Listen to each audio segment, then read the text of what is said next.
Les grandes gueules sur Espace, c'est la représentativité de la diversité de la société guinéenne. Ils n'ont jamais peur de défendre leurs idées. Entre débats animés, accrochages et éclats de rire, 2 heures de talk-show pour parler, décrypter et débattre de l'actualité et des véritables préoccupations des Guinéens. De 9h à 11h sur Radio Espace et en simultané sur Espace TV. Retour dans la deuxième partie de cette émission, les grandes gueules, pour continuer donc le débat avec vous, bien entendu, continuer à réagir au 657 39 13 13 GG au 80 37 ou sur Twitter au hashtag espace GG. Dans un instant, nous prendrons en compte vos messages.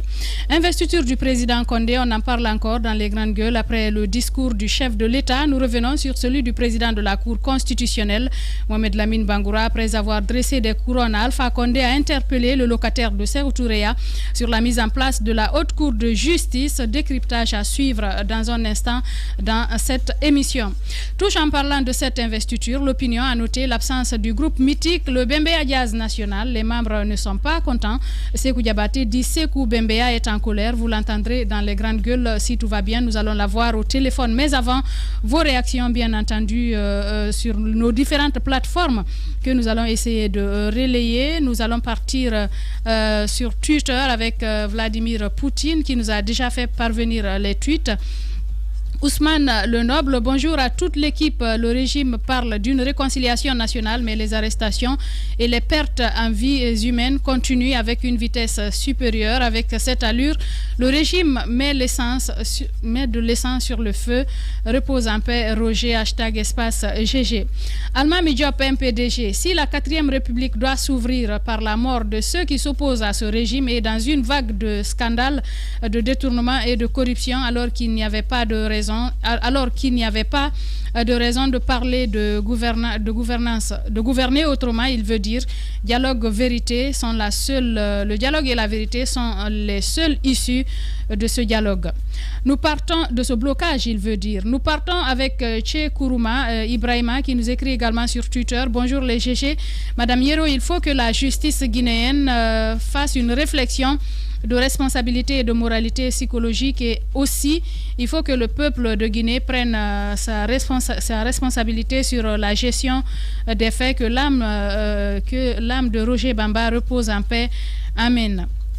Nous partons avec Bilali, le pharmacien, qui nous écrit également. Bonjour les grandes gueules. Sachant que le gouvernement n'a aucune considération pour la vie humaine, je crains pour le reste de nos confrères dans les prisons. Franchement, les droits de l'homme n'existent pas dans mon pays, la Guinée. Nous revivons les temps pharaoniques, il le dit. C'est son opinion. Nous partons avec un autre, Mamadou Saïdou, le patriote, hashtag espace GG. Bonjour. La justice est la colonne vertébrale d'une nation en principe, mais fort hélas, nos prisons sont devenues de véritables mouroirs. Elles devraient être des lieux de correction et de réinsertion sociale. La justice est le véritable problème de notre chère Guinée. Nous partons avec cet autre, Cissé Bakongo. Bonjour les grandes gueules. C'est pas en étouffant, réprimant, arrêtant et jetant ses opposants en prison qu'on va réconcilier les Guinéens. Vous ne faites que fleurir les gerbes de la division, de la haine et de la frustration, Monsieur le Président. Nous sommes dans une démocratie totalitaire. Hashtag espace GG. Nous continuons donc avec les messages lancés DG Traoré. Bonjour les grandes gueules. Madame So, si nous sommes dans une nouvelle république et que nous voulons oublier le passé, il est important de libérer les détenus politiques. Mes sincères condoléances à la classe politique ainsi qu'à la famille biologique de Roger Bamba. Repose en paix, combattant. Bonjour la team, c'est Tamba Eugène Tolno qui nous écrit: quand les droits humains sont foulés au sol, on ne peut que s'attendre à de telles barbaries à l'encontre des prisonniers politiques arbitrairement incarcérés à cause de leur farouche opposition au pouvoir en place. À quand justice sera-t-elle faite? Il s'interroge Tamba Eugène Tolno. Nous allons changer de plateforme et partir avec d'autres réactions qui viennent de nous parvenir. Joachim Baba Milmono qui nous écrit: c'est important d'évoquer les conditions totalement illégales de son arrestation qui a eu lieu dans le bureau du secrétaire général de l'Assemblée nationale alors qu'il avait répondu à l'invitation de ce dernier par le biais de la chargée des ressources humaines triste, dit Joachim Baba Milimono, membre de la cellule de communication donc, de l'UFDG. Nous partons avec un autre message. Bonjour Diakaria Oubournombo. Roger Bamba qui succombe suite aux tortures subies dans les geôles d'Alpha Condé depuis quelques semaines. Je plains Ousmane Gawal et compagnie qui sont détenus pour leur opinion. Nous partons avec un autre message qui vient de tomber à l'instant. Bonjour Madiadia, c'est Abdul Karim Mouloba. Si dans un pays, c'est un côté qui gagne et un autre qui souffre, sachez que la paix qui y règne est éphémère. Alors, Monsieur le Président, pour inverser cette tendance, je vous prie de réconcilier les Guinéens et confier le pays dirigé autrement. Abdul Karim Mouloba, donc, qui nous écrit. Nous partons avec... un autre, c'est Diakaria ou Bournombo, Roger Bamba qui succombe. Je pense qu'on a lu ce message. Nous allons partir avec Alassa Aboubakar Bigop Kaba. Bonjour Madame Yeroba et à toute l'équipe. J'avoue que j'ai le cœur serré, il le dit. J'avoue que j'ai le cœur serré suite au décès de Roger Bamba. C'est vraiment dommage et même inacceptable qu'un Guinéen meure en prison pour ses prises de position ou pour ses opinions politiques. C'est aberrant.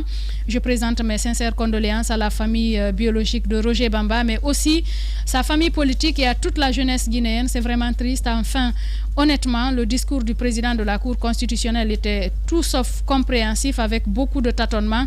À un moment, les invités étaient même déconcentrés. C'est Bigop Kaba du PADES donc qui nous écrit. Nous partons avec cet autre message. Bonjour la plus lionne des radios, moi c'est Saïdou Yaouki depuis Kindia, c'est juste incroyable mais vrai. Roger Bamba emprisonné pour avoir milité à l'UFDG meurt finalement en prison. Je suis sans mots, dors en paix. Roger, il le dit. Ce jeune qui nous écrit depuis Kindia. Nous partons à présent avec Souleymane Konaté. Bonjour Madame Yero. Souleymane Konaté de Dubreka, détenu à la sûreté célèbre prison du régime actuel. L'activiste et prisonnier politique Roger Bamba est mort dans des conditions inhumaines et inacceptables dans un pays de démocratie. Nous appelons la communauté internationale à intervenir, il le dit, nous appelons la communauté internationale à intervenir, à tenir les dirigeants guinéens pour responsables de l'assassinat des prisonniers politiques. On ne peut prétendre construire la paix en institutionnalisant l'injustice et en violant les règles élémentaires de liberté et des droits humains. Ma compassion à l'ensemble des familles des victimes de la dictature Condé, il le dit, Souleymane Konaté, depuis Dubreka. Nous partons avec Poulo Toro de l'Instant qui nous écrit. Bonjour Diadia, ça va pas à l'université de Symphonia.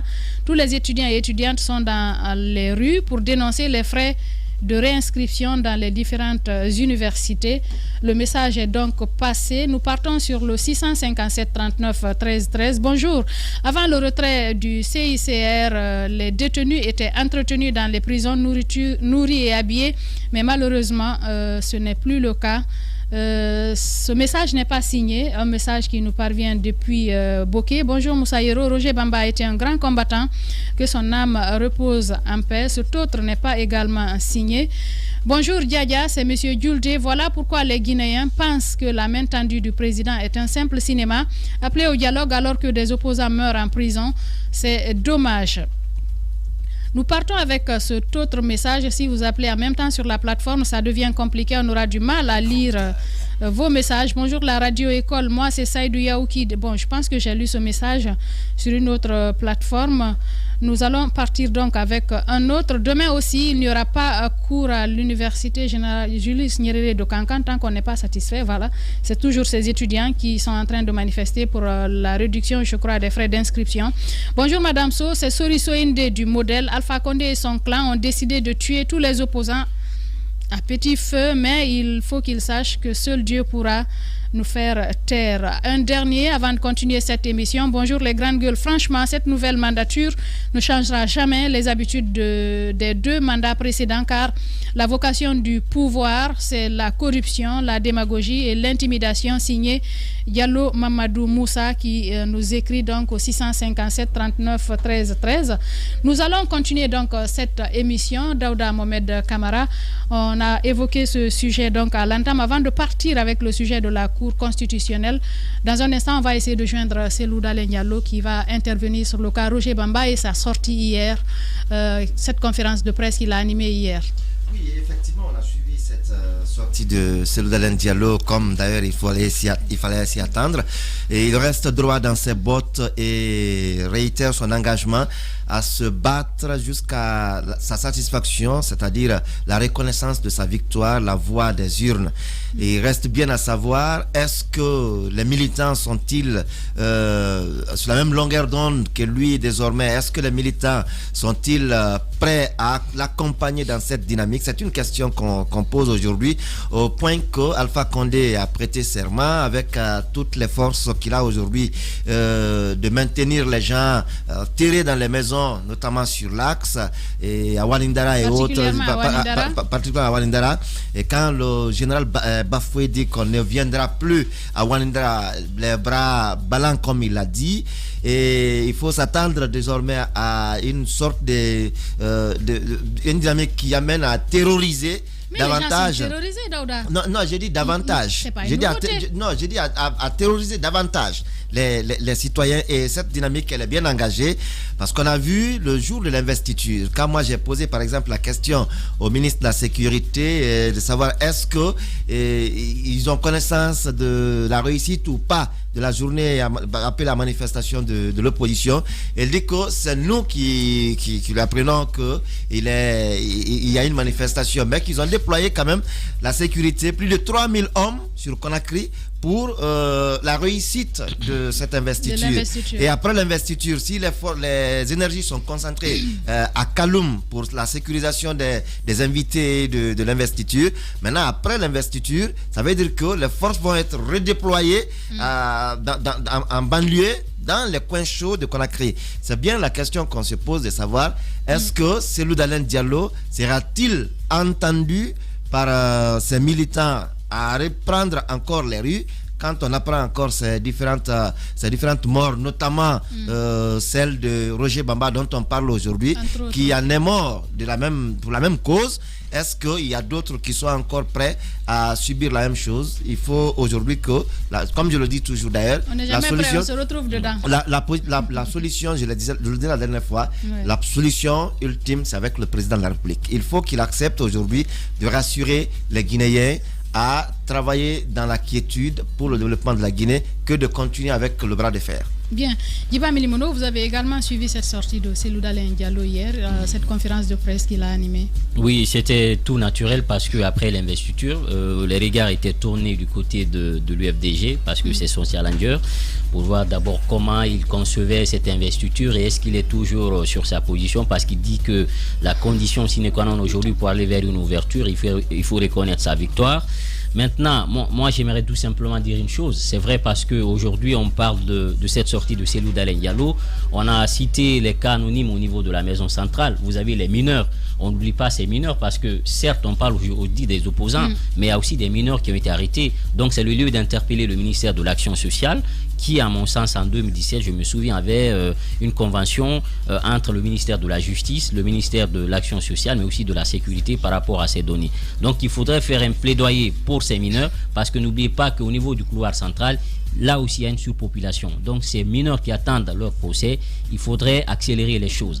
Maintenant, pour revenir aujourd'hui sur la question politique, la sortie de Dalein ou l'investiture d'Alpha Condé, je pense que tout part au-delà de ça. Aujourd'hui, il faut mettre un accent particulier sur la volonté du chef de l'État à transcender les choses. Il faudrait que lui-même il accepte de prendre de la hauteur parce qu'il est chef de l'État.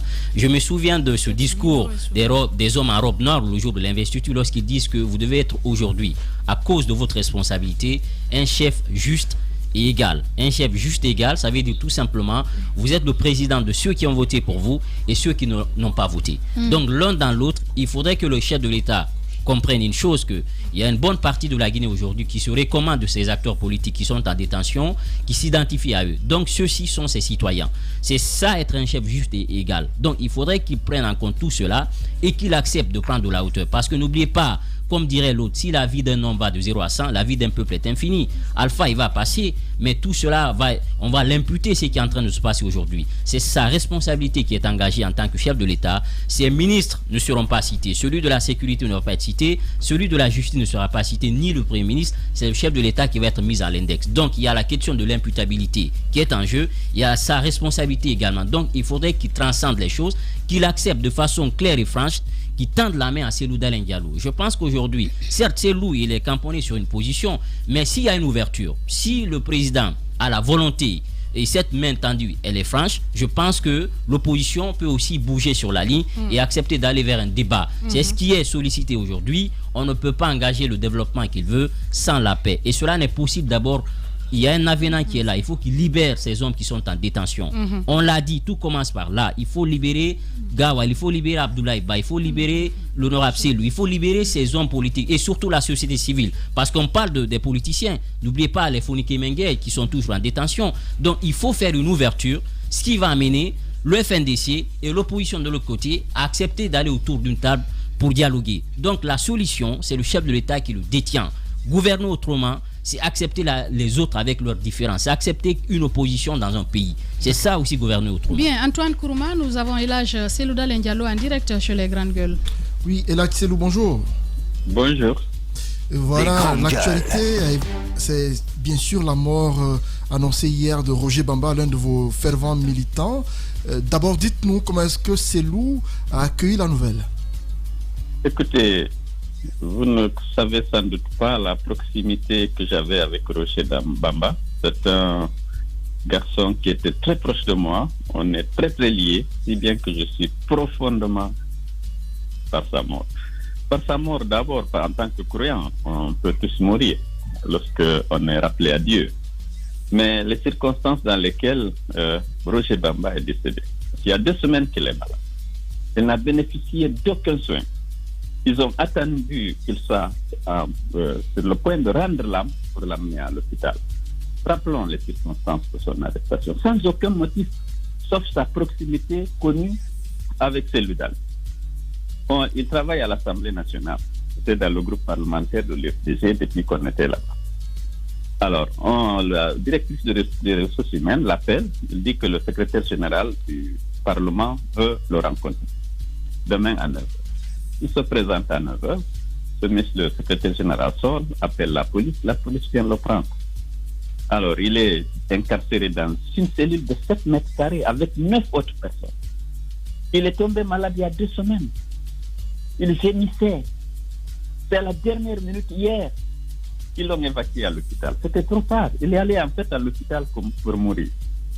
Je suis donc profondément affecté. Je voudrais saisir cette occasion pour adresser mes condoléances à son épouse, avec laquelle je viens de parler. Je n'ai pas pu m'empêcher de pleurer à chaudes larmes. Parce que c'était un garçon chaleureux, disponible, un militant qui a résisté à beaucoup de tentatives d'intimidation et de violence. Donc, j'adresse mes condoléances à sa femme, à sa famille. Lorsque j'étais en campagne, alors là, j'étais dans sa famille. J'étais honteuse pour le saluer. J'ai vraiment exprimé toute mon amitié vis-à-vis de la famille pour la constance, pour la disponibilité de ce jeune, qui est vraiment un garçon affable, modeste, extraordinaire. Ouais. Donc, voilà, nous sommes en deuil à l'UFDG. Et toute l'UFDG est en train de pleurer Roger Bamba aujourd'hui. On a écouté M. Cellou Dalein Diallo, le porte-parole du ministère de la Justice, qui pour l'instant n'a pas tous les éléments liés à la mort de Roger Bamba, mais qui dit tout de même que les conditions de détention des personnes arrêtées sont améliorées, que tout va bien à la maison centrale de Conakry, tout comme dans les autres villes de l'intérieur du pays. Écoutez, moi, il y a quelques jours que je suis au courant que Roger était malade et qu'il n'arrivait pas à bénéficier de soins appropriés. Depuis 1 semaine, 10 jours, je suis au courant qu'il est malade. Alors, c'est hier qu'on l'a évacué, mais il est arrivé à l'hôpital, c'était trop tard. S'il avait peut-être bénéficié plutôt des soins appropriés, peut-être qu'il ne serait pas mort. Alors, monsieur Diallo, cette mort intervient au moment où croupissent en prison bien d'autres cadres de votre parti, des jeunes militants et sympathisants. Et dans votre discours hier, vous dénonciez ce que vous qualifiez d'instrumentalisation à outrance de la justice. Comment comprendre tout ce qui est en train de se passer? De vous arriver. Écoutez, sur ce volet, nous avons aujourd'hui dans les prisons près de 400 militants sympathisants, auxquels on attribue des griefs de chef d'accusation, fabrication, détention d'armes de guerre. Je ne pense pas de la haute direction que vous connaissez, Silba, Ousmane Gawal, Cellou Baldé, Abdoulaye Ba,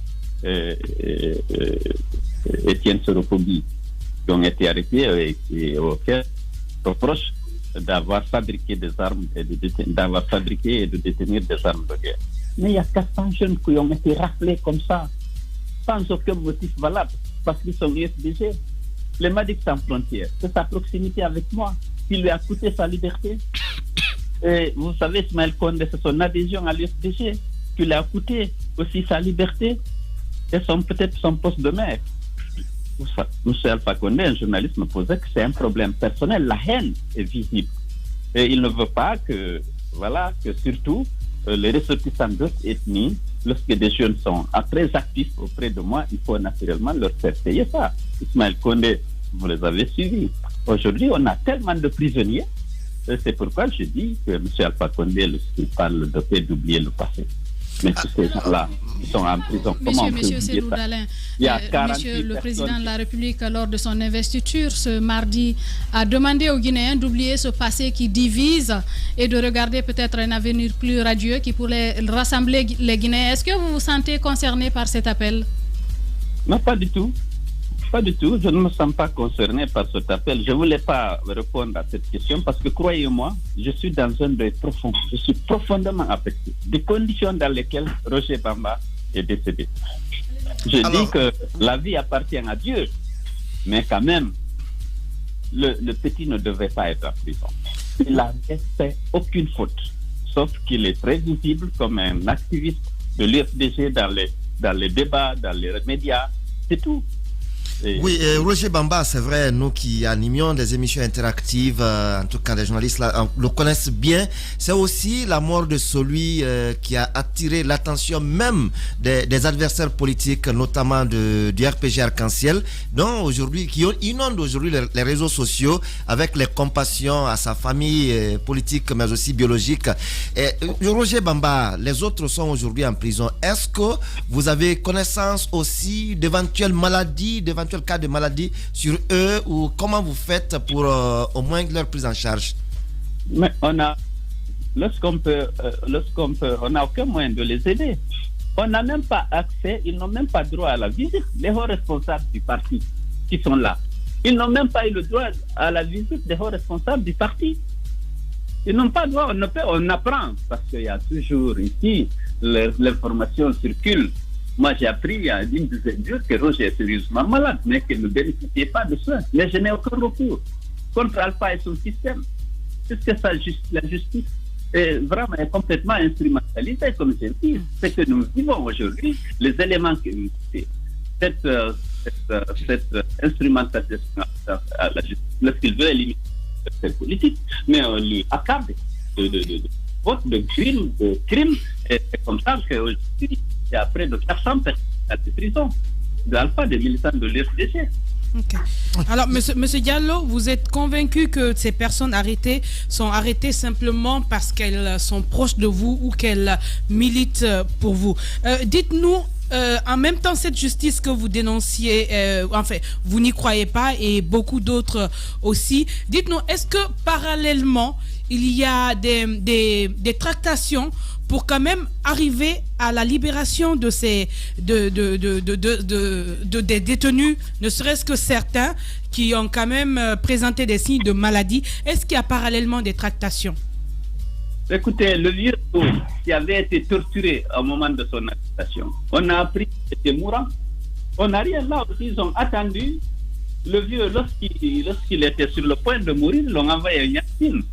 Il n'y a pas de tractation. Moi, j'ai dit à mes militants, aujourd'hui, c'est la loi du plus fort. Par rapport à la force brutale et par rapport au fait qu'il détient, la justice est instrumentalisée, il est plus fort. J'ai dit aux gens, on ne fait aucune démarche. On ne peut pas faire de démarche. Lorsqu'Alpha voudra, il les libérera. Il a décidé de faire passer son mode électoral, de déclencher cette violence qu'il inflige aux militants de la NAD. Il procède à des arrêts. Il arrête qui veut, quand il veut. Il les détient jusqu'au moment où il veut. Mais écoutez, pour le moment, c'est notre sort. Nous l'acceptons dignement. On ne fera aucune démarche. Il n'y a pas de démarche. Monsieur Cellou Dalein Diallo, on parlait tantôt de l'investiture d'Alpha Condé, c'était avant-hier. Il a tenu un discours dans le sens de vouloir dialoguer, c'est ce qu'on a pu constater dans son discours. Est-ce que Cellou Dalein Diallo est prêt aujourd'hui à accepter une main tendue, et à quelles conditions êtes-vous prêt à aller au dialogue avec M. Alpha Condé? Écoutez, je pourrais me prêter à vos questions plus tard parce que là, aujourd'hui, je suis profondément choqué. Je ne veux pas continuer à parler pour ne pas vous heurter vous-même. Je suis en deuil. Comprenez-moi. Je souhaite vraiment ne pas pouvoir... si vous voulez, on débattra de ces questions et du point de presse que j'ai tenu hier et tout le contenu, puisqu'on pourra le faire plus tard. Mais là, vous voyez, moi, je suis profondément affecté. Je suis sous une émotion forte. Vraiment, je souhaite qu'on arrête comme ça. En tout cas, merci d'avoir accepté de répondre à ces quelques questions chez les grandes gueules. Merci beaucoup, madame. Merci à vous. On a écouté Elhadj Cellou Dalein Diallo. Il a dit quelque chose enfin qui m'a profondément marqué. Quand il dit c'est notre sort, on accepte, on ne se battra pas. Je ne sais pas comment qualifier ça. Non, ce n'est pas baisser les bras. Si on veut, il est réaliste. C'est pas faute de vouloir le faire. Mais c'est comme si quelqu'un qui se dit quoi que je fasse, qui me répondra? Oui, il parle de la loi du plus fort. En fait, c'est comme une impuissance. C'est pas qu'il ne veuille pas faire quelque chose pour ses militants, mais il est impuissant. Et on ne peut que le comprendre. Parce qu'à l'état actuel des choses, qui peut faire quoi? Tout ce qu'on demande quand même, c'est que la justice fasse son travail. Mais lorsque cette justice n'est pas indépendante, M. Traoré le disait dans la première partie, on aime bien dire oui, on est sur les réformes, non, la justice est ceci ou cela, mais la réalité est que cette justice n'est pas indépendante. Parce que si elle était indépendante, toutes ces personnes qu'on arrêtait, elles peuvent être toutes coupables. Mais au moins, on saurait comment et pourquoi. Mais à date, ce n'est pas le cas. Sans compter le cas de ces Guinéens, plus de 200 qui ont trouvé la mort. Aucune justice. On ne sait pas qui les a tués. Mais c'est quand même quelque chose qu'on ne doit pas pouvoir faire passer. Moi, je ne comprends vraiment pas. Des fois, j'essaie de m'imaginer ce que je peux qualifier d'insensibilité. Parce que même quand on n'est pas d'accord, la moindre des choses, ce serait quand même d'être humain.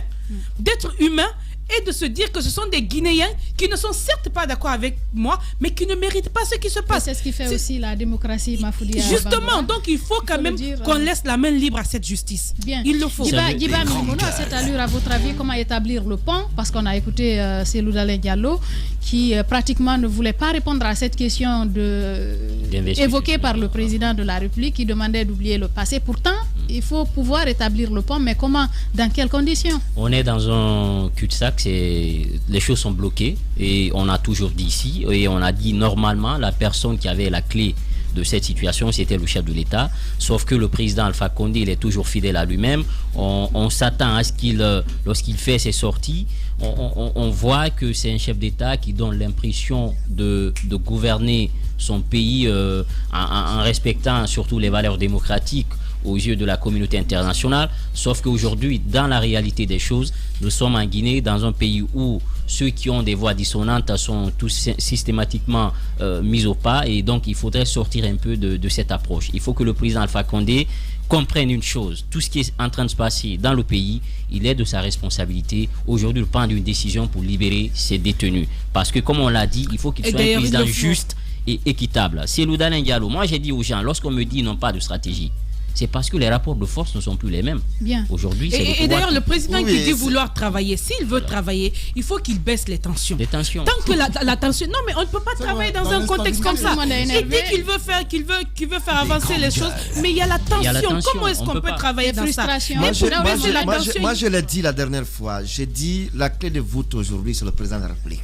Quand il dit que je veux gouverner autrement, moi, je comprends derrière ce gouverner autrement, au-delà de la lutte contre la corruption, l'impunité et autres, c'est aussi dans le sens du rassemblement des Guinéens autour d'un idéal.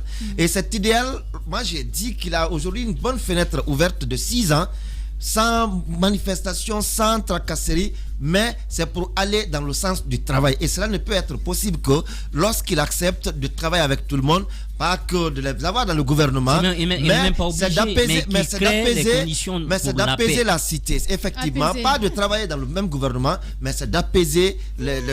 Aujourd'hui, Chérif Ba n'a pas à rester en prison, Ousmane Gawal. Ils peuvent être surveillés à la maison. Il faut dégager un peu la prison pour permettre aux gens d'avoir plus de santé dans leur vie que de mourir en prison. Et c'est là Je crois que le président avec Roger Bamba, le président il va s'asseoir, il va penser à cela. C'est un jeune garçon, mais ça doit lui faire beaucoup mal. Il faut espérer que cela touche le président pour permettre un peu de baisser la tension, comme le disait Mafoudia. Voilà ce qu'on pouvait dire essentiellement sur ce sujet. L'émission continue, bien entendu, avec cette investiture du président Condé. On en parle donc dans cette émission avec le discours après le discours du chef de l'État. Nous revenons sur celui du président de la Cour constitutionnelle, Mohamed Lamine Bangoura, après avoir dressé des couronnes à Alpha Condé, a interpellé le locataire de Sékou Touréa sur la mise en place de la Haute Cour de justice. Dans un instant, vous allez l'entendre dans cette émission. Et puis Sékou Bembea qui n'est pas content justement parce que le Bembea Diaz n'a pas été invité à cette investiture du chef de l'État. Vous allez également l'entendre dans cette émission. Ibrahima Presse Diallo. On va partir avec ce son du président de la Cour constitutionnelle. Antoine Kourma, vous avez suivi cette investiture, cette sortie quand même du président de la Cour constitutionnelle. On nous apprend que le son est disponible. On va l'écouter et revenir donc juste après. Je dis, gouverner autrement, c'est ni un slogan, ni une vue d'esprit. Gouverner autrement veut notamment dire aucune tolérance à la corruption, aucune tolérance au copinage, aucune tolérance à l'ethnocentrisme et au clientélisme.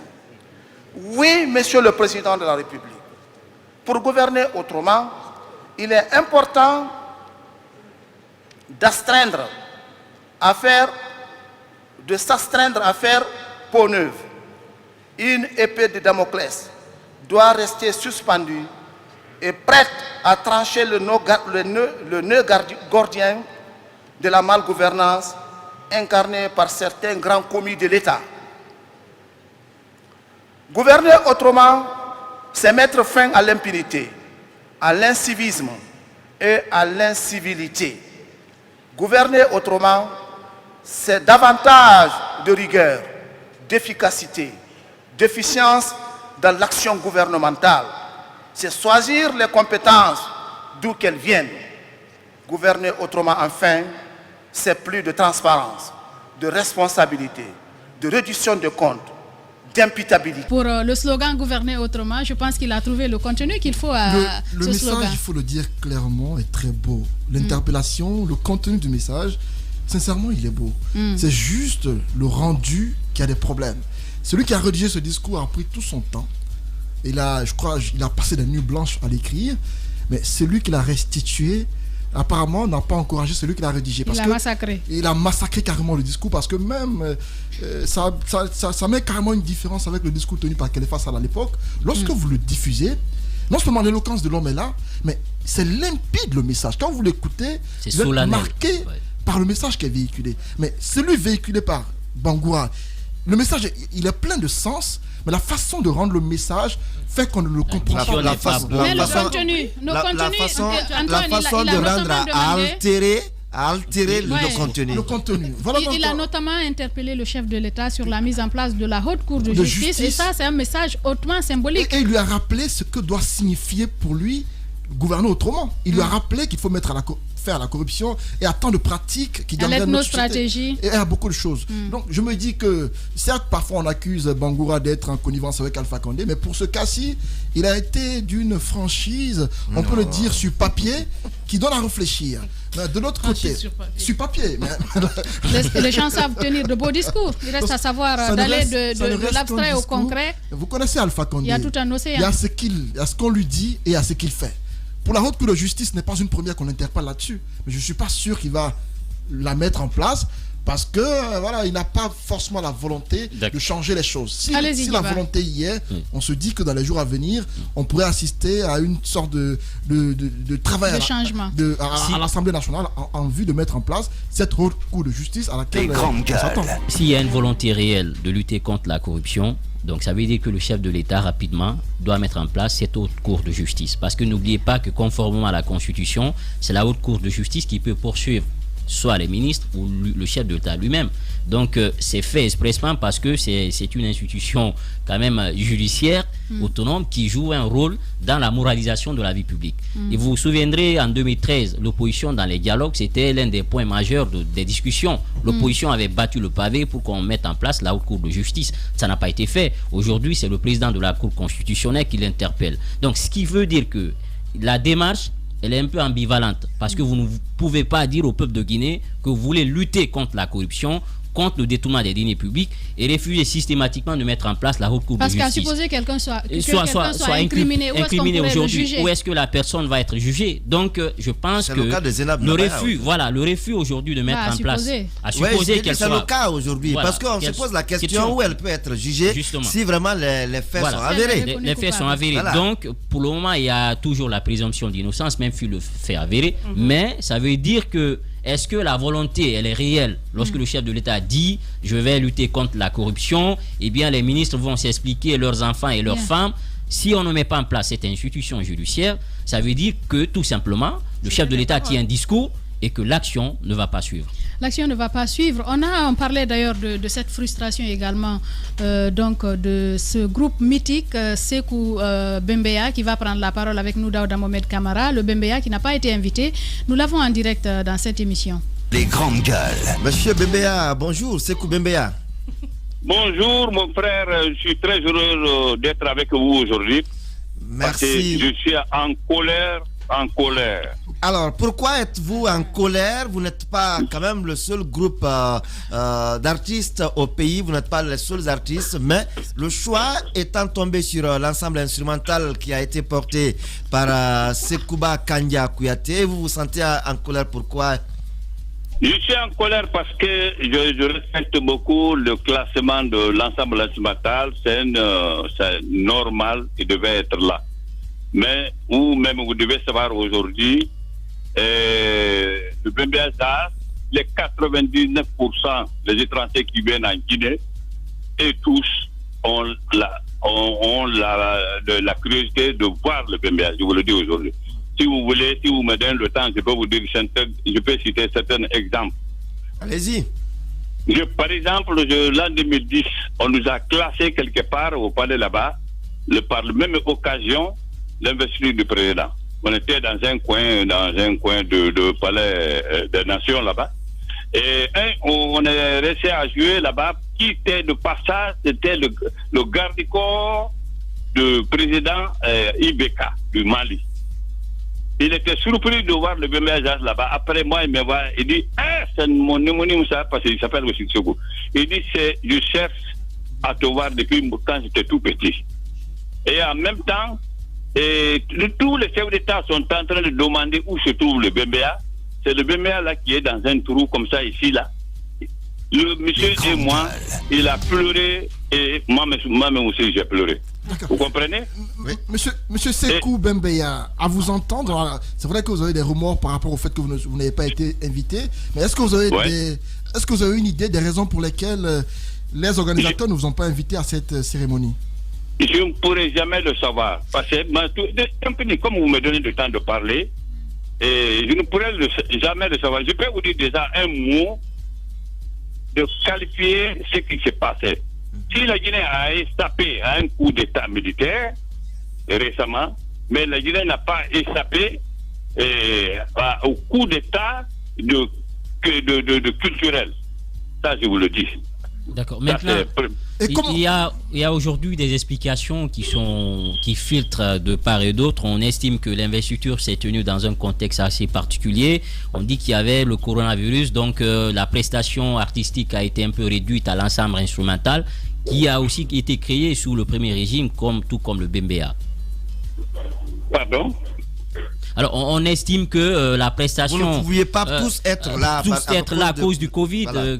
Qu'on a décidé de réduire un peu la prestation artistique à l'ensemble instrumental parce que ça se déroulait dans un contexte assez particulier. Est-ce que ce message-là, vous pouvez le comprendre? Je ne peux pas le comprendre parce que moi, ce n'est pas une première. Les grandes gueules. Je ne peux pas le comprendre. Monsieur Sekou Bembeya... Moi, je crois que quand il y a un événement, je vous le dis, l'ensemble a sa place. C'est l'ensemble traditionnel. Il le mérite d'être là. Bah justement. Mais je vous dis, l'orchestre, quand quelque chose doit faire là, tout le monde sait que Bembé a fait la fierté de l'Afrique. Ce n'est plus la Guinée seulement. On a été classé le meilleur orchestre africain. Voilà. Et aujourd'hui, quel est le traitement, avant le traitement, on va rester avec Diaz par l'État. Est-ce que vous êtes pris en charge par l'État? Comment est-ce que vous vivez les membres du Bembé Diaz? Pardon?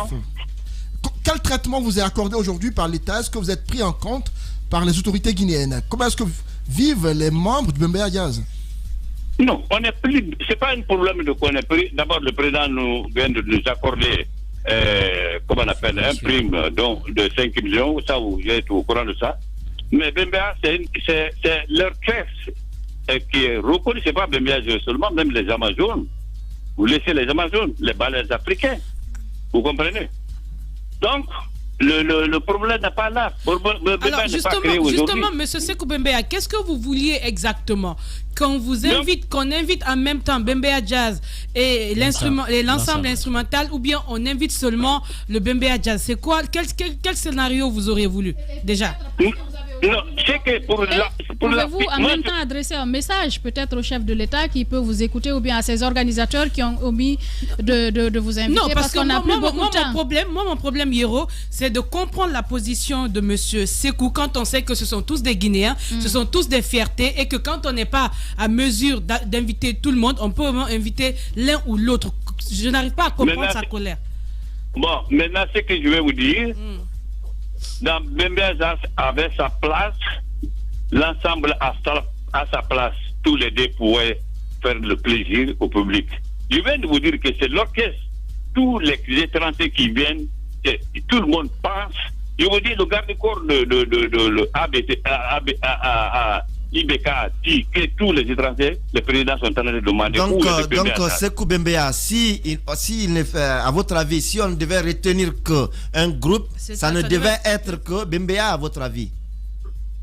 Je ne sais pas forcément. Si Bembéa ne mérite pas, d'accord, mais je le mérite d'être là. Aussi. Si l'ensemble instrumental aussi mérite. Je vous ai dit que l'ensemble national a sa mérite. Il doit être là. C'est un groupe traditionnel. Mais je vous ai dit aussi d'être là-bas. Mais est-ce que vous reconnaissez ce que je viens de vous dire? Diabaté Bembéa a donc invité de notre émission. Peut-être qu'on aura d'autres occasions. Nous sommes malheureusement pris par le temps. Peut-être le 21. Le 21, peut-être que vous serez invité à l'installation du chef de l'État, Monsieur Sékou Diabaté. Moi, non. Je vais vous dire une chose, que je vais vous demander, par exemple, les morceaux que nous avons préparés, si vous pouvez venir enregistrer et filmer, ça me fera grand plaisir. C'est-à-dire, par exemple, le jeudi qui arrive là. Moi, je ne suis pas. Nous vous enverrons une équipe. En tout cas, merci d'avoir accepté notre invitation ce matin, Monsieur Diabaté. Ok, merci. Au revoir. Les grandes gueules continuent. Sans transition, donc, on va partir avec ce dernier sujet pour clôturer. Daouda Mohamed, vous avez suivi ce procès. Nabaya Gate, hier, le procès a été renvoyé. Oui, vous savez, la dernière fois, je le disais, on dit au pays qu'ici, quand ça prend de l'eau, ça devient facile à moudre. Donc, c'est ce qui est en train d'arriver aujourd'hui avec cette situation de Nabaya Gate. Et on a été tous très touchés hier par l'attitude du procureur, Seni Kamara, qui a demandé à la présidente de rejeter cette procédure parce que déjà le parquet a ouvert une enquête et au même moment elle porte plainte, et ce qui est encore très réconfortant dans cette situation, dans le même dossier, alors que le parquet doit être en tout cas au niveau supérieur dans cette procédure. Et l'autre aspect, c'est que quand le procureur dit que désormais il a l'image du suspect dans cette affaire, c'est que le nom est connu, le physique est connu, et le nom rapproche bien avec Zainab Dramé. Ça veut dire que les choses prendront...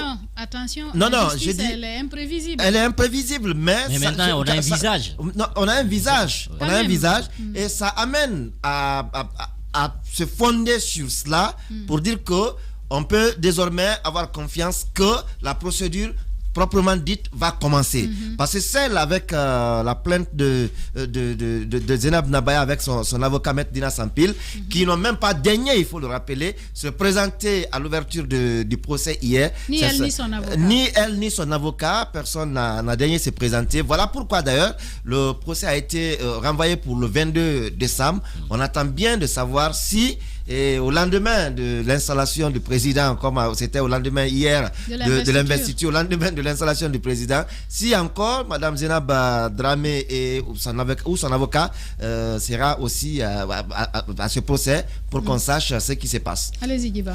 Oui, je pense que la justice aujourd'hui, ils sont face à l'histoire parce qu'on parle d'un cas de détournement. C'est vrai qu'on a toujours montré de présumé détournement de 200 milliards de nos francs. Donc ça veut dire après la démission du gouvernement, je pense que les forces vont être égales parce que pour le moment les langues ne peuvent pas se délier parce que nous apprenons qu'il y a des personnes qui auraient aussi des dossiers sur ce qui est en train de se dérouler.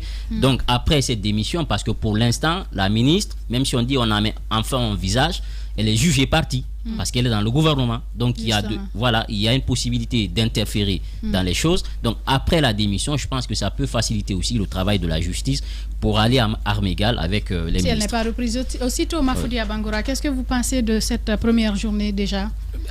Cette première journée au niveau de la justice, je me dis que ça va. En tout cas, il y a eu quelques verdicts par les temps qui nous donnent, si on veut, l'espoir par rapport à la justice par moment. Ce que j'ai pas compris, c'est quand même pourquoi je me suis demandé pourquoi Madame Zenab a porté plainte contre les journalistes, parce que à sa place dans une telle situation, la première des choses, c'est d'abord de chercher à se blanchir. Lorsqu'on en sort blanchi, et maintenant on peut porter plainte contre diffamation. Et pour diffamation, je n'ai pas compris si on veut cette manière de procéder. Et voici le résultat, parce que c'est difficile quand même de condamner des gens pour diffamation pour un contenu qui n'a pas été encore vérifié. Donc c'est tout à fait logique. Antoine Kourouma, peut-être qu'elle aurait pu, si par exemple il n'y avait pas eu autosaisine du procureur de Kaloum, elle aurait pu déposer la plainte. Mais là, elle dépose plainte pendant qu'il y a une procédure qui était déjà enclenchée. Moi, je ne l'accuse pas, j'accuse ses conseils. Maître Dina Sampil, qui a été bâtonné dans ce pays, je ne crois pas qu'il n'était pas au courant qu'en pareille situation, ce n'était pas possible que ça prospère. Apparemment, quand on est avocat qui a une profession libérale, puisque c'est de l'argent qu'on veut, on ne refuse pas des dossiers lorsqu'on nous les envoie. Mais dans ce cas-ci, je me dis que Maître Dina Sampil n'a pas joué son rôle de conseil en la matière, parce que c'est un revers sanglant qui a été porté à leur encontre. Lorsque le procureur dans cette affaire demande à ce que la procédure soit arrêtée et que désormais il a un visage sur le suspect X contre qui il portait plainte, cela dénote à suffisance que Zenab Nabaya ou Bangoura, je ne sais pas, Dramé, dans cette affaire. Il faut le dire clairement. C'est Zenab Dramé. Alors, si vous ne connaissez pas trop le nom, alors il ne faut pas en parler. Zenab Dramé Nabaya, dans cette histoire, sur toute la chaîne, se gourre à toutes les étapes. Même dans sa réaction, après que l'article a été publié, encore une fois, ceux qui l'ont conseillé par rapport à cette réaction l'ont trompé, parce que les heures qui ont suivi, elle a retiré son poste de sa page. Et donc, je me dis qu'il faut qu'elle se ressaisisse, qu'elle fasse appel à des personnes un peu plus aguerries pour l'aider à aboutir pour l'aider à laver son honneur dans cette affaire. Antoine Kourouma, on termine donc avec ce message d'Alpha Moussa Makadiabi. Bonjour Madame Hiro et à toute l'équipe. Je présente mes sincères condoléances à toute la famille biologique et politique de notre ami Roger Bamba. Il était un jeune qui a su tenir ses relations amicales et politiques dans une adversité exemplaire. Il était très social et disponible. Je suis profondément touché. Alpha Moussa Makadiabi qui nous envoie donc ce message. Voilà comment on se quitte au compte de cet autre numéro des Grandes Gueules. Merci à tous de votre fidélité. Merci de nous écouter à la radio et de nous regarder à la télévision. Merci à Vladimir Poutine qui a géré les messages. Merci à Nalaï Sidibé du côté de la régie, Alassane Diallo, l'homme de nuit, Mafata Sano, Mamoudou Kondé. Merci à Ibrahima Prince Diallo qui a géré les sons du côté de la radio. Nous vous retrouvons demain avec grand plaisir.